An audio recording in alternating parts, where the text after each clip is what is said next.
В библиотеке имени Гаспринского состоялось открытие выставки «Зеленый остров». Художественную выставку подготовили ученики и педагоги из студии «Этюд» и «Акварелька».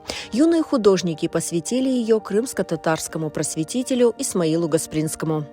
В библиотеке уже 5-я, 6-я выставка. Здесь были работы разного направления. Вот сегодняшнее мероприятие, открытие выставки «Зеленый Крым», посвящен именно личности Исмаила Гаспринского. Ребенок увидел, ребенок захотел нарисовать. Самое главное, мы вот в таком вот тандеме работаем, самое главное показать тех личностей, которые действительно жили, творили в Крыму, и не только в Крыму, но и за пределами. На выставке «Зеленый остров» можно увидеть разные работы. Ученики, чьи картины представлены на выставке, работают над постановочными натюрмортами, осваивают академический рисунок, пишут с натуры. На создание представленных работ их вдохновило стихотворение Исмаила Гаспринского «Крым» и биография самого деятеля.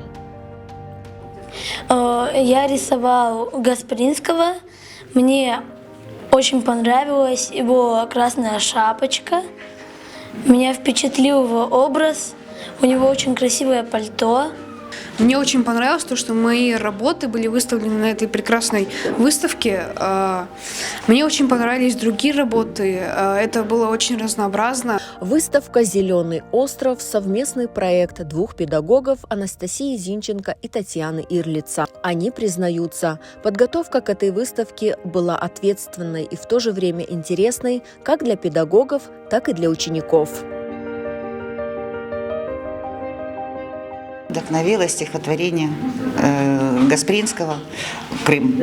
Вот мы прочли, и как-то вот сразу, вы знаете, как оно бывает, спонтанно так и понеслось. А чего нет? У нас же столько работ интересных, которых можно вот в этих рамках выставить. Тем более они в разных техниках, совершенно разновозрастные. В ходе мероприятия дети выступили с докладом об Исмаиле Гаспринском, читали стихи и радовали музыкальными номерами.